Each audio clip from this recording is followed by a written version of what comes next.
Money can be difficult in the sports industry to start. I'm going to be extremely honest with you. You can do what you love and make money. There are ways. This is the Workin' Sports Podcast. We're doing a Monday episode on a Wednesday.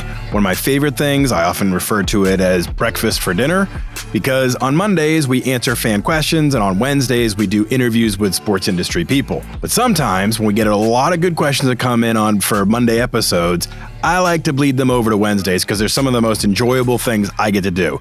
You send in questions, you the fans, you email me, bclapp@workinsports.com, you message me on LinkedIn, you hit us up on Twitter @workinsports.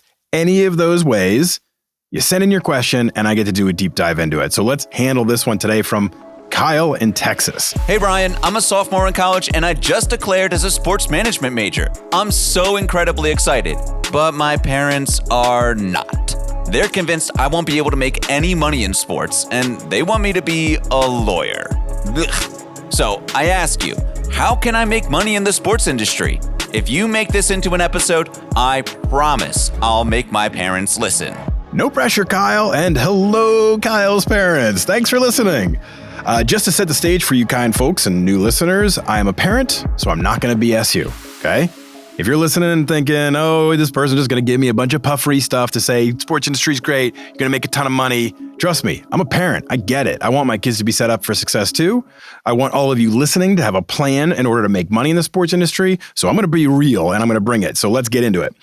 Outside of becoming an athlete or becoming a professional gambler and being very, very, very, very, very good at it, and I'm not suggesting that is a path that we want to go down, Kyle or Kyle's parents, money can be difficult in the sports industry to start. I'm going to be extremely honest with you. And it's pretty easy to understand why. It's a pretty simple analysis. Kyle, go ask your friends, how many of you would love to go cover a team on the beat and write for an online site or edit video highlights for ESPN or become an athletic director or be the GM of the Chicago Cubs? Unless you're a Southsider in Chicago, I'm guessing, because you wouldn't want to be GM of the Cubs, I'm guessing most of your friends would be like, dude, that sounds awesome. Dude, what does mine say? Sweet. What about mine? And therein lies the problem. Supply and demand, basic economics. There are a lot of people that want to work in the sports industry because it's cool, it's fun. You get to see cool things, enjoy events, be a part of certain action. You do something you love. And so because of that, the demand for the employer is you're replaceable. Don't replace me. You're being replaced. Right? There's not a lot of leverage that you have. So let's give this just give you a full real life example. When I started my career in the sports industry, I was hired to be a video editor at CNN Sports Illustrated. So I was doing exactly one of those things I earlier talked about. Editing video highlights, covering press conferences, creating feature stories. I loved every minute of it. But here's the thing. I was eminently replaceable. If I went in to ask my boss, hey, I'd like to make a little bit more money, they would say, very nicely, because they were awesome, I loved working there, no bad feelings, but they would say, hey, I can replace you with 100 people tomorrow. Now, give this a little further perspective. Coming out of college, getting this job, I was hired making $21,000 a year. It was 1996, and adjusted for today's times, let me do a little bit of math, it's still shitty money. So the point is, I started my career, it was not a boatload of money. I was happy. I loved every step of it. But I could grow to a point where I could get more money. So that's one thing. Do what you love, the money will follow. Secondarily, I want to emphasize there are different ways to go about this. So for this conversation, I'm trying to set the stage and let you know that it can be difficult, but it's not impossible. Now, it might start out tough, but there are growth opportunities. But I'm also going to give you some focus into areas that I think that have the highest upside and skills you should develop that raise your ceiling to the highest point, because that's what we want to do. We want to raise your ceiling to make as much money as potentially possible, and then we want to put you on a path to get there. Number 1, business intelligence. BI for short. Sounds fancy. So, overview here. Business intelligence leverages software and services to transform data into actionable insights that inform an organization's strategic, and tactical business decisions. That to you should sound like, oh, data into actionable insights. Sounds like Moneyball. Sounds like understanding war and all the other different cool metrics we have now. Hey, Billy. I wanted you to see these player evaluations that you asked me to do. That's player side analytics. That is important, but that's not what we're talking about here. We're talking about business operational analytics. How does a business make as much revenue as possible, make data-driven decisions to drive the business to new heights? Why is this so important? In speaking with various talent acquisition managers across sports, they've told me this is a trend they've been trying to fill over the last many, many, many years. Teams, leagues, organizations, marketing agencies, et cetera, are looking to add more people that are knowledgeable about the data and tool sets that go into analyzing a business and making it work as efficiently and as strong in a revenue generating way, either by reducing expenses or by increasing inbound revenue, and getting those people into their organization. And they are hard to come by. I talked to one talent acquisition manager who 2 years ago told me that's all I'm focused on. 2 years later, today, I've spoken with her and she's like, that's all I'm focused on. Still, that means there's this unquenching demand that hasn't been filled for this type of a role. That's leverage. If you have sports knowledge coupled with business intelligence knowledge, that's value, that's leverage, that's upside. And the work you're doing is directly related to revenue creation. And that always is in demand, or expense reduction. That's always in demand. So how? What are the skills? What are you looking to develop? Well, if you're in school right now, look into data science, look into statistics, learn skills like Power BI, SQL, Python, R. These are how you analyze massive data sets. Lots of information. And this can go into ticketing dynamics. This can go into sponsorship deals. This can go into partnership activations.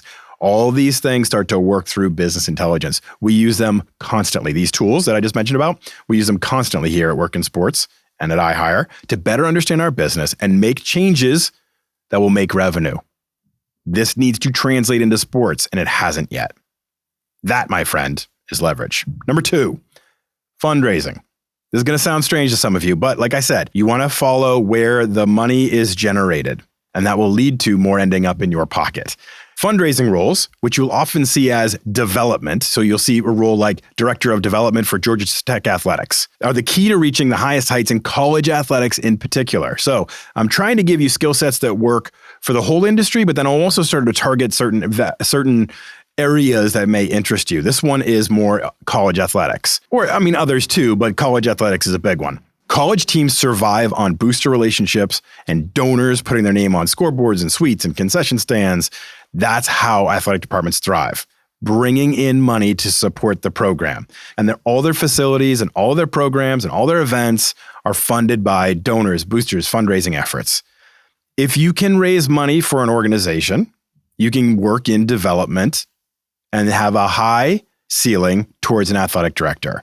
So when you look at athletic directors in the big schools, the middle schools, the small schools, their job is not just hiring head coaches and really keeping an eye on recruiting and reading rivals.com to realize their next recruiting class. No, what they're doing is fundraising all the time. And they have an entire team of fundraising asset people. If you want to be an athletic director, you need to be involved in fundraising. And that's the highest heights in the college sports world.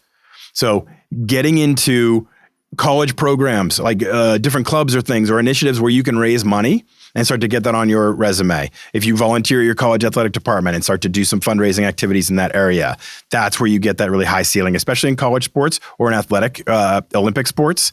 Any kind of athletic endeavor that doesn't generate a lot of money, they're going to need fundraising and efforts in that regards. So a little next level stuff, if that interests you, if this role kind of interests you, please listen to these 3 interviews. Lee DeLeon, who is now the deputy athletic director at Middle Tennessee State University, but when I interviewed him was a top AD at Purdue University, and gives a lot of insight into fundraising.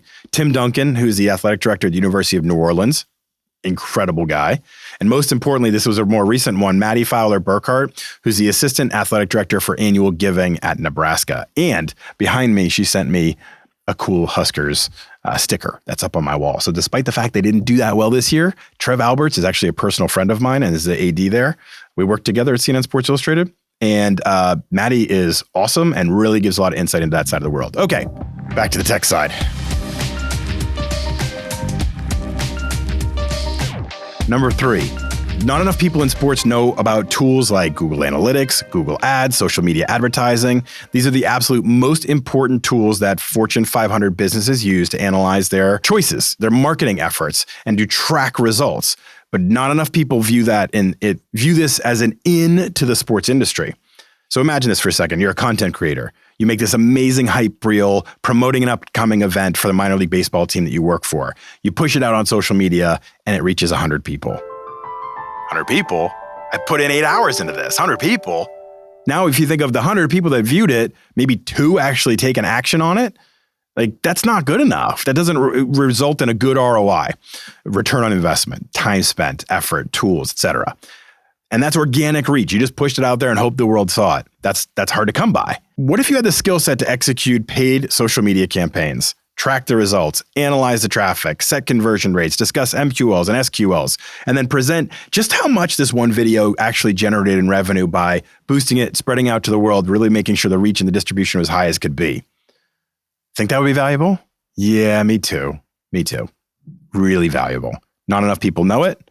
You know it. That's an advantage. Number 4, sales. We can't ignore the fact that effectively selling product is a key to a long and prosperous career in the sports industry. Not everyone is cut out for it. I would not be. But we can't ignore those who are good at it are never short for cash on hand in their pocket and a growing career. The ceiling is so high.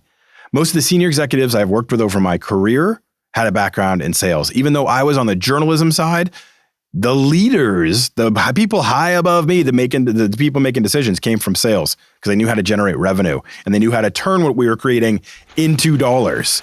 So inside sales roles can quickly grow into group sales, premium sales, sponsorship sales, partnership sales. These are huge money-making roles because they bring in a lot of money.